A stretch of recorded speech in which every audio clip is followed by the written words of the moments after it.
Me as a man sometimes wonders what it feels like to be a woman, right? Because once you're born as a woman, you simply cannot escape that fate.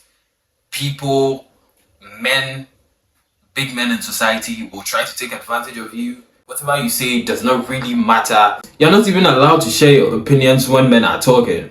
So this creates a culture where the issues of women are not prioritized. It creates a culture where the men in society are able to do whatever they want with very little consequences. The men can abuse the young ones. They can do whatever they want, have as many wives as they want, and as long as they are men, we are allowed to get away with it. And in many of the cases about assault, especially when kids are involved, you realize there was a woman enabler, maybe a wife, an auntie, somebody.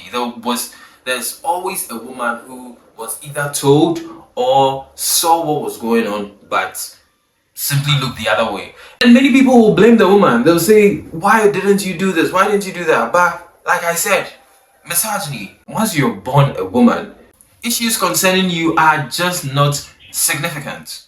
And also, women have been made to feel powerless. And the scenario I just described, where the mother or somebody else bore witness to the crime, let's say the perpetrator was her husband. Now she has to think, do I go out into the world or go to the police and expose what my husband has done? If I do that, people are going to look at my family in a certain way.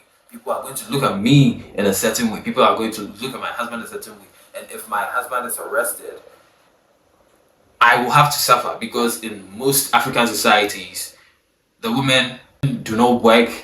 The man is the breadwinner. He's the main source of income of the family.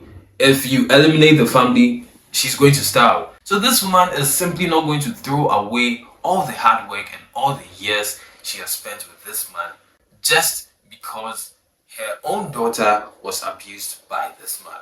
Do you see how the whole thing is? So what the woman will do instead is to punish the girl. She will insult her and make her feel even smaller. So that little girl will grow up into a scarred and confused adult. But here's the thing, the mother might really love her child, but she will not be willing to sacrifice all that for the child to have justice. So it just keeps going on, generation after generation. There's no healing. That little child is going to become a woman, and it might happen to her daughter. The only thing she knows is what her mother taught her. So she might also reprimand the child and